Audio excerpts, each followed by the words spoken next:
So we have a question from John Coronel who says, what is the future of traditional media, which is run by trained professionals, given the growing influence of new media? It's more democratic, yes, but it is susceptible to unverified and worse fake news. He says, I know the traditional media practitioners are using social media as well, but they seem to be suffering in terms of following and reach, and even the perceived lack of credibility having been demonized by trolls. So do we have someone who wants to take that? The future, I guess, of traditional media. What's the future? It's so hard to see. Yeah. Let me try, Matt. Oh. Miss Gemma Do is you going have to a answer. future? No, what I'm saying is the future is how we shape it to be, 'di ba? I mean, like the end of the day, um that direction is something we all struggle towards, and hopefully something comes out of the struggle. But uh it really all depends. There's quite a lot of factors. So first, the journalists need to stay strong and to stay true to the discipline, and the discipline again is verification. At the end of it is really like making sure that facts, everything, the public discourse is all based on facts. Calling out lies is part of it.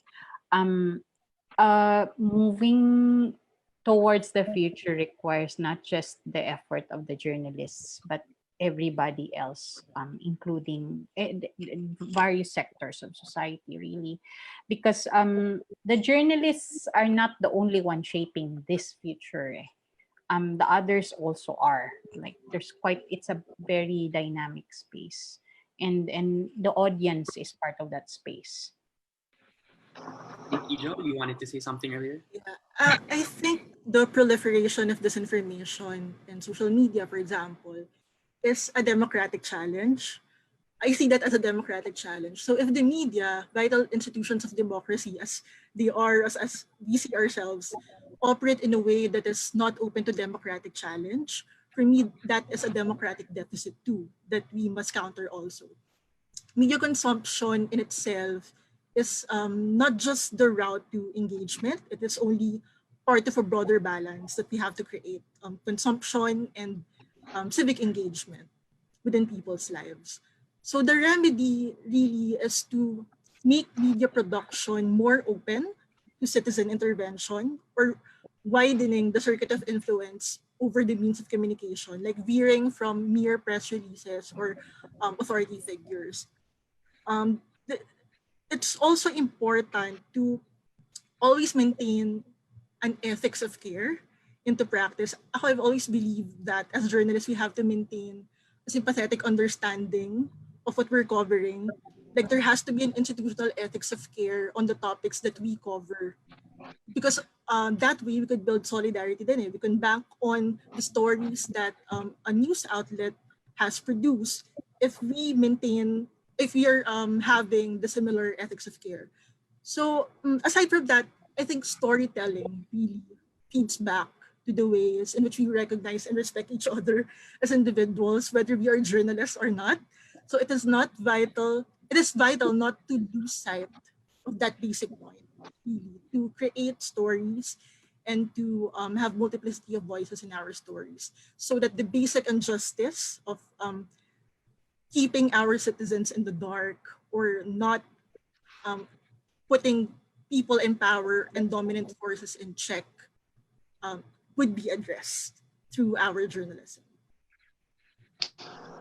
If I could just chip in, Matt, if I were to be optimistic, I'd like to say, I'd like to think that eventually, if we just stick to our profession, to our ethics, the public will probably just see that in times of, say, calamity, disaster, when information is really important, then they go back to us, and they can always rely on us to provide accurate information.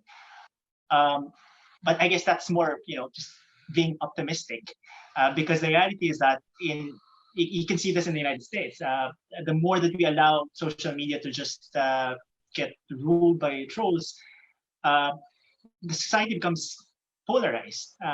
It's already polarized as it is, but if that trend continues, when we allow false information to proliferate, I'm afraid that we reach a point where people will not just will just rely on their will just believe what they want to believe in, and regardless of whether it's traditional media, regardless of whether that's a blogger who's saying it, it's just an echo chamber that's going to happen if we allow this trend of misinformation proliferating on social media. Yeah, and sort of related to that, we have a question from Jay Beltran, who says, how can the media better protect the public from lies, given that there are far too many venues being used for the proliferation of fake news? He says TikTok and YouTube are now emerging as major sources of these types of propaganda. How can we counter it? Give us the budget that they're giving to all these trolls, then we can counter them properly. Magandang idea yan. All right. So I think that's it. Give us also a lot of power over Facebook. I'm kidding. I think Gemma can also share their efforts. This is also an area where we also admire Rappler. I think you're still efforts. Sorry. Yeah, we this is an area where we admire Rappler's efforts on how they're making the public more aware of these systems. Well, we've been mentioning fact checking over and over, and I think that's something that we not just have to keep doing, but also keep on developing. Different formats. If we have to do it on TikTok, then we'll do it on TikTok. But again, who Balancing I don't know how to dance. Hindi ako marunong mag-dance. How do you fact check? By Yummy Yummy Yummy of Justin Bieber, right? So I don't know. We still have to see. But yeah, we're crossing over these platforms where the audience is. You also will try to be there. But there's so many challenges, so many limitations as well. I agree with Camille there. At the end of the day, every channel means another person actually devoting time to understanding the channel and how things work within the channel. For instance, Facebook works a certain way, right? And they tune their algorithm so that it's really like optimized towards engagement, right? It's optimized to looking at what makes you click, what makes you engage, right? YouTube works differently, and understanding the differences there is part of understanding how to counter that, and that takes a lot of time and a lot of effort. So I guess it's we try, and we'll try to be there. I don't know if we can be on TikTok. I don't want to dance on TikTok. I'd rather leave that to some cabinet secretaries, but but I mean, but I'm like, at the end of the day, so this is also why engaging with the platforms as well is very critical, because at the end of the day, it's important engaging and studying the platforms and writing about what they're doing and how their algorithms affect public discourse is very important, because at the end of the day,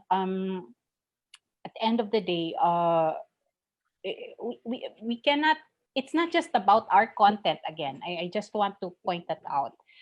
I can write, I can do, I tried doing a lot of things with budget, as I mentioned, with budget reporting. We did visualizations, we did video, and so on. We did games around budget and understanding the budget. But at the end of the day, it's about it's a fight for attention. And if certain platforms are crafted or designed in such a way that it's really just leveraging attention and just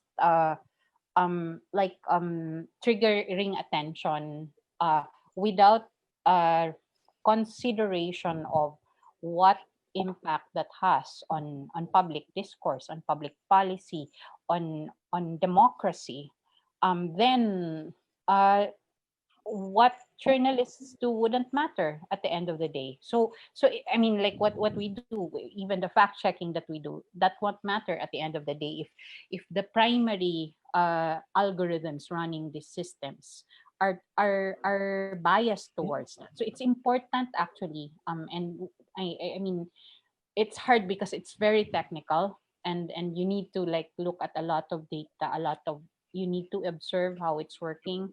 We need to do it, and the public needs to be aware of how this is working, and yeah, and how it's affecting that entire fabric, that entire conversation. If I may just very quickly chime in, I mean, to the Sure. question of how to protect the public from lies. I mean, as Camille mentioned, if we had the budget, then we would be able to fact check more stuff, hire more people to do the fact checking. But while that's not here yet, we can continue fact checking as much content as we can, as our resources, manpower allow. And as well, it's important that we empower again the readers with the skill, with the know-how, how to do the fact checking themselves, because it's journalists shouldn't be the only ones fact checking anymore. Everybody should be able to know how to do fact checking. So it's important that we teach them the tools that we use, how to spot misinformation, which there are initiatives to do that by media organizations. Yeah, Verifiles included. Thank you. I wonder if we have a regular media beat or having a regular media beat will also help, because that will also mean you have an extra set of eyes looking at how the press or journalists are actually covering or asking questions. So if, say, there was an interview with the president and you think that the questions were softball questions, then if you have someone from the press actually pointing that out, what should have been asked, that might help, educate the people. But I fear that in the Philippines, that might actually lead to competition and network wars, or probably one agency saying, why are you fact checking us? You can't fact check your fellow news organization. I think we have to elevate the kind of discourse that we're having in Philippine media, the ability to be open to criticisms by peers. In the way that, in the United States, you can just use a video that aired on Fox and critique on CNN, for example, and that's perfectly fine because it's part of democracy. So I hope we can do that here.